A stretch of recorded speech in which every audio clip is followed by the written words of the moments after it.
अवधूत चिंतन श्री गुरुदेव दत्त श्री स्वामी समर्थ.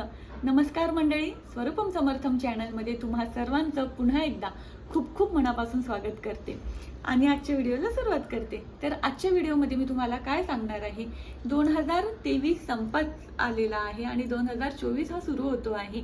तर नवीन वर्षात आपल्याला महाराजांची सेवा कशा प्रकारे करायची आहे हे मी तुम्हाला आजच्या व्हिडिओमध्ये सांगणार आहे. तर व्हिडिओ शेवटपर्यंत नक्की बघा. बरेच नवीन सेवेकरी आपल्या बरोबर जोडलेले आहेत आणि मला इंस्टाग्रामवर म्हणा की यूट्यूबवर म्हणा कमेंट्स येतात, बरेच मेसेजही येतात की ताई, महाराजांची सेवा मी कशा प्रकारे सुरू करू.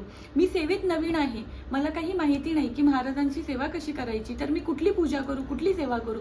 तर त्यांच्यासाठी हा व्हिडिओ अतिशय सुंदर व्हिडिओ आहे. तुम्ही शेवटपर्यंत बघा, म्हणजे तुमचे सगळे प्रश्नांचे उत्तर तुम्हाला नक्की मिळेल. तर बघा, नवीन वर्षाची सुरुवात आपल्याला स्वामींच्या नामस्मरणातून करायची आहे. आपल्याला स्वामींचं नाव घेत नवीन वर्ष हा सुख समृद्धीने आणि आनंदाने जावा, हीच आपल्याला स्वामींकडे मागणी करायची आहे. तर नवीन वर्षात आपल्याला स्वामींची कुठली सेवा करायची, तर आपल्याला नवीन वर्षात कुठलीही मोठी सेवा न करता फक्त नित्यसेवेला सुरुवात करायची आहे.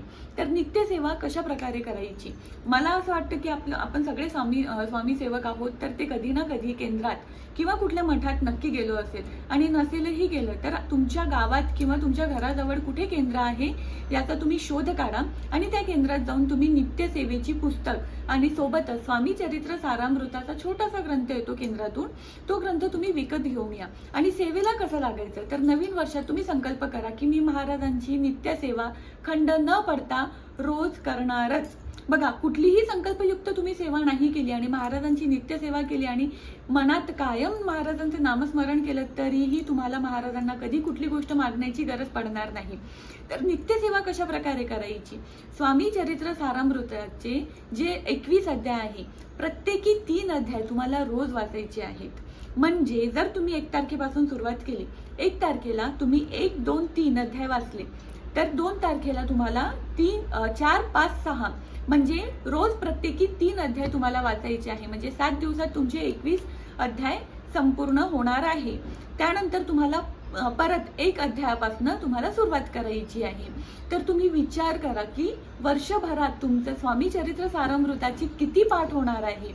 तर अशी कळत न कळत अशी स्वामींची सेवा तुमच्या हातून घडत असते. ही झाली स्वामी चरित्र सारामृताचं पाठ तुम्हाला कसे करायचे त्याची सेवा. सोबतच आपल्याला रोज 11 माळी जप करायचा आहे.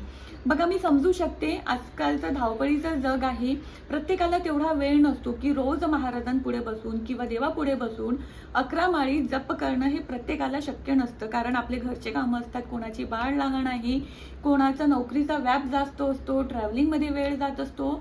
काही हरकत नाही, रोज 1 माळ जरी तुम्ही जपली तरीही काही हरकत नाही. जर तुमच्याकडे नाही वेळ तर तुम्ही प्रवास करताना जरी कायम नामस्मरण स्वामींचं करत असलं तरीही खूप खूप तुम्हाला पुण्य मिळणार आहे. पण जर शक्य असेल तर तुम्हाला महाराजांपुढे बसून किंवा देवापुढे बसून रोज 11 माळी जप करायचा आहे. आणि ज्यांना कोणालाही वेळ मिळेल त्यांना रोज सकाळी आणि संध्याकाळी महाराजांची आरती करून त्यांना नैवेद्य दाखवायचा आहे.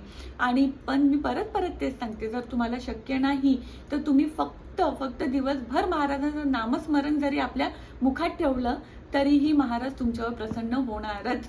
आणि बघा, नवीन वर्षाची सुरुवात ही अतिशय चांगल्या दिवसांपासून होत आहे. म्हणजेच कुठला दिवस, तर तो सोमवार 1 तारीख आणि नवीन वर्ष आहे ना, खूप छान दिवस.